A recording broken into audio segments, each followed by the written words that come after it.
Hello everybody, this is Alex from Hardcorian Guides, bringing my guide for God of War Ghost of Sparta on God difficulty. Today we're doing part 3 entitled Island of Crete. I looked it up, make sure I got the pronunciation right. I think I did, but either way. So, this one, if I remember, okay, yeah. I tried recording this yesterday and then I just didn't. I changed my mind, like, in the very beginning of the video, but now we're just going to do it today and just get it over with. This is the part which will introduce a couple of new enemies. A couple of them that I would say are probably like my favorite type of enemies to fight in God of War. I do think that, like back then with Chains of Olympus, because I believe that the dual-sworded enemies were Chains of Olympus first. Yeah, I should know that. Gorgons, no, but the Gorgons in this game are actually much more pathetically easy than they are in pretty much any game. But the double-sworded guys... Not the sundial ones from Chains of Olympus, but the soldiers. You know, the Morpheus soldiers or whatever. They're kind of like them, but they're not exactly that. I think they're like death soldiers or something in this game because, you know, Thanatos being a big part of it. Speaking of Thanatos, it would be cool one day to do like a Persona on this channel. Like Persona 3, 5, fuck 4. I'm not a big fan of 4, but yeah. Real quick, for these guys... They have a, I guess you could say like a chain grab thing. You can do them too, where just like the beginning first enemies, like the Atlanteans, these guys have just, you can just grab them normally and then throw them across. If you happen to throw them enough or just do enough damage, you will execute a quick time event if you get into that last little bit of health. And just be careful with that one because since I'm playing on I'm playing on the PS3 version of this game. I don't know if it's just this version of the game or if it's the actual PSP one, because I've never actually owned this game, ever. I have a fun little story about that, though. I never actually owned this game as a kid. I did have Chains of Olympus, but for this one, yeah, something's weird about the QuickTime event things, where sometimes they just don't pop up, and I think there's a spot where you guys will get to see that, so... Anyway, I think it's been long enough since I've talked about it, but back in 2023, I took a trip to Japan. I hate talking about it because I feel like a douche when I do, but I took a trip with my friend and my brother, and we went there for a bit, and I went to a game store and I saw Ghost of Sparta for like about like 18 bucks or whatever it was. Thinking about it now, I probably should have bought it, not because I can't play it on anything because I have nothing to play it on, but I should have probably just bought it just for the sake of being like, oh look, here it is, even though I could probably buy it online, but still, having an authentic copy would have been cool.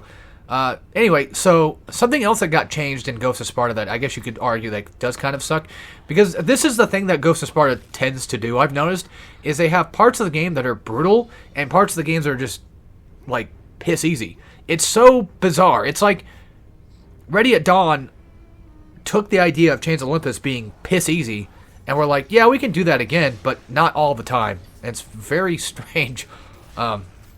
So the rope sections in this game, like every rope section, if I remember correctly, is downright stupidly easy. They only ever spawn like maybe 2, maybe 3 guys on the rope at once.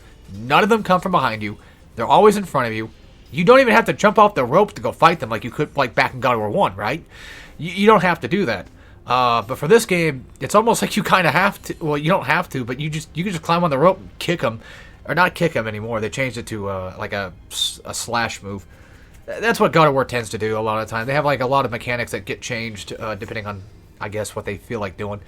Very odd, but I always liked that about God of War. I always like the fact that God of War is capable of, you know, having enough variety to realistically change a lot of stuff. Okay, so real quick, for this part, you don't really need to do what I'm doing here. You can parry all these guys and, you know, knock their bows back if you wanted to.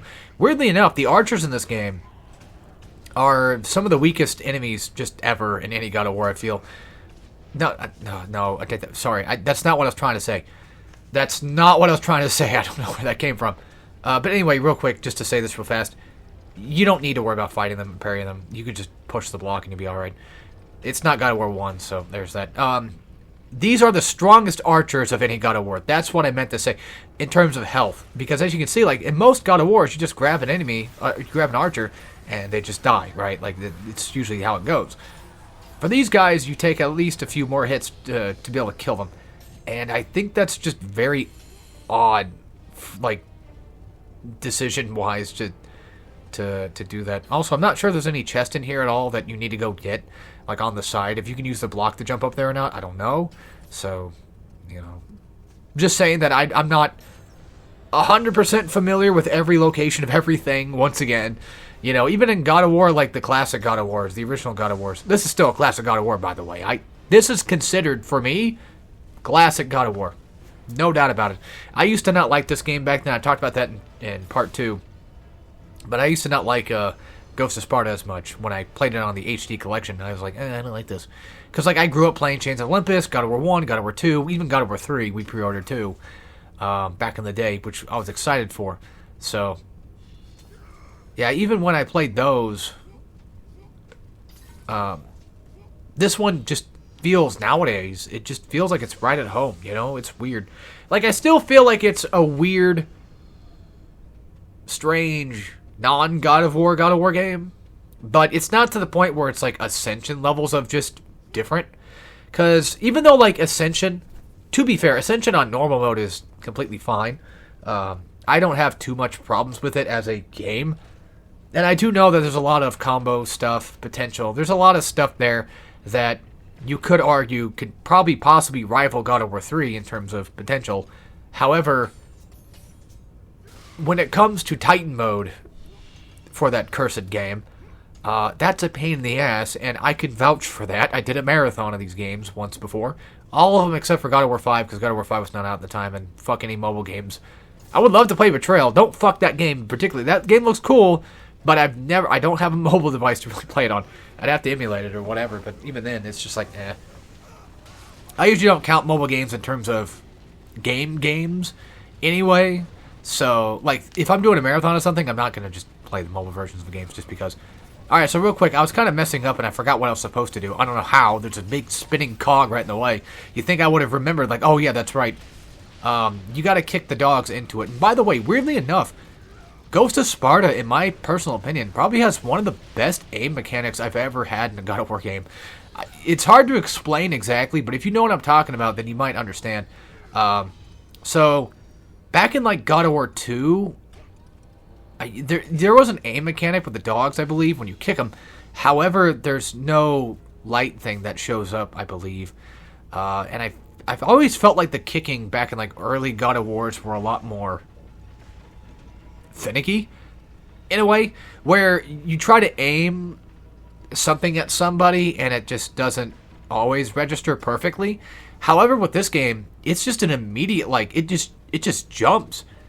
You know, like, the light itself just jumps straight from wherever you're aiming to, like, wherever you wanted to aim to next. It's just like, holy shit. You know, the instant jumping for it just, it saves me a lot of trouble. So it's just really good. Real quick, speaking of things, just because I have time to talk about shit, I've been going back through RE4 Remake, and my opinions are about the same. I still don't think it's very good for a difficulty game. You know, I still struggle with professional mode, I still struggle with hardcore, but I struggle in the way where I'm not fighting the game like I'm supposed to be playing it, right? I'm always too stuck in my own head of how to play RE4, because I played RE4 for fucking who knows how long. Original RE4, I played it so damn much to the point where it's like that's just ingrained in my brain on how to play RE4. However, even though I don't like, you know, some of the changes they made for RE4 Remake, I've been playing a lot of Mercenaries mode again, and god damn it, like, it's so fun. It's so damn addicting. It's just like RE8 for me. Like, RE8 Mercenaries, oh, I loved RE8 Mercenaries. Which, by the way, I still find it weird because, like, all the things I bitch and complain about in terms of, like, hardcore being a little not just the RNG bullshit and like all this other stuff that just kind of sucks about RE4 Remake. It's funny that I bitch and complain and whine about all that stuff all the time, but yet I beat Village of Shadows. I don't have it on video, of course, for RE8. I've actually beaten that new game, not New Game Plus, but just straight up New Game. Which, by the way, I've not beaten RE7 on New Game yet. I've only ever beaten it on Nightmare or Madhouse. Sorry, I've beaten it through Madhouse on. Well, with the infinite ammo and the, you know, the super pistol thing that you get at the end. Like the Red 9 looking one. So that'll be fun to try to do on a new game at some point. Just give that a shot. But yeah, there's still a lot of stuff about RE4 Remake that I just don't vibe with at all. The stagger bullshit sucks, but other than that, Mercenaries, it gets it down pat. Like, it knows what I want. It's like, yeah, it's basically just RE4. You know, you shoot a guy in the head, you get a loop, there you go. I missed that. So, for those that are wondering, like, why is there no remake guide? Like, why did you do professional mode for, like, OG, but there's no guide for a remake? Well, there's a lot of reasons. One, I haven't really been feeling like doing this stuff much, but that's a mental blockage thing. That's not much of anything, really. And two, I'm going to be honest with you guys, it's kind of hard. I don't know what I'm doing. I don't know what the new way to play RE4 Remake on hard even is. I don't know what the new strat is. I don't understand any of what I'm supposed to be doing at all half the time, because when it comes to hardcore and professional mode, they knock down the RNG of you being able to get headshots and get the loop going. They knock that down. You can't do that much anymore. But anyway, back to God of War. Get ready for one of the easiest Gorgons to deal with. So they also have like an insanely powerful stone ability. Not to you, but to enemies. And you'll see what I'm talking about when we get to later parts. But so pretty much the reason what makes these Gorgons so piss easy, they tend to have a hard time like getting back up. One sec. Getting back up from like an aerial combo, and then after you kill them, you just get like the free, you stone everybody else around the corner. But yeah, all you have to really do is just hit them a bunch of times. They don't react to it, and then if you're gonna use Thera's Bane or whatever, you can just get the core to explode and just continue the aerial combo. It's kind of dumb. Hang on. I'm just texting my brother real quick because, I almost forgot, but I was planning on doing some Mario Party stuff tomorrow with the fam. Which reminds me, for those that are curious, if you like Hardcorian guides, I have another channel, TurdMonkey1497. You don't have to capitalize it. You should be able to find it. I've done 2,000 videos. It should be findable. There is a new series that I started doing with my brother, which is called Mario Party Golden, or as I like to call it, Mario Party G, spot where the star is. That series has been going on. We're doing like pretty much, not every Mario Party, but we're just doing like one stage or one map per Mario Party kind of thing. If you like Mario Party stuff, go check that out. I also started up a completely new series called Super Genius, which is like a play on words with Genius and NES. And the concept is just games that we Let's Play without really Let's Playing. They're not really Let's Plays. They're just like, oh, if we beat a game, we beat a game. If we don't, we don't. We're just playing games just for the hell of it. So if you are interested in stuff that I do off of Hardcorian, that's one place to check out because I have tons of stuff that are pretty cool. And if you like Let's Play type things anyway, like I also do those a lot. I haven't streamed in a while. I thought about it today. I was like, oh, I could always just do like Mercenaries, RE4 Remake Mercenary streaming. Just get all S++ for everybody. Because it's actually not that hard. I get too caught up in my own bullshit and I get killed and I'm like, Which, that reminds me of another thing too to talk about. I thought about doing that for Hardcorian. I don't know. You could say like, well, it's a few years too late, but at the same time, like, it would be fun, Hardcorian is mostly, it's half and half. It's like if people find these guides helpful, that's great. If people don't really care about it, then that's fine too, because I'm here for entertainment. Alright, real quick. So these are the shielded enemies. You just have to blow them with the core. And parries work wonders against them. You can't attack them unless you're holding down R to do so. But typically, I just wait for a parry. If you're fighting shield enemies by themselves, they're practically nothing because they just turn into these guys. So it's, for the most part, it's relatively nothing at all. And also, whenever the core explodes, it does have a chance to, well, not just a chance, but it does. It tends to knock them on the ground. This happens for, I think, most enemies in the game. So bear that in mind, too, that if you're having too much trouble with dealing with a group of enemies, if you have a core on the field going out, you can just wait for that to explode and then give yourself just at least a little bit more breathing room. However, this first fight, this is nothing. If you're playing God of War on God difficulty and you're looking at this guide and you're being like, I don't know how to do this part. I was about to say something really mean, but No, look. Okay, look. Everybody has different things they suck at. You know, let's just be real. Let's just be real. Everybody has different things they suck at. I don't mean to make fun of anybody. It's just like, in my head, I was going to make the joke that, you know, hey, you know, like, why are you playing on God difficulty? But at the same time, it's like, well, some people might not do very well. I mean, you know, some people have an easier time fighting the race than I do. Because I didn't know how to fight them back then, but now that I have an idea, it's like, okay. I don't know. I'm just saying, like, if you've beaten the game, you probably should at least have some level of ability to play, but that's all I'm getting at.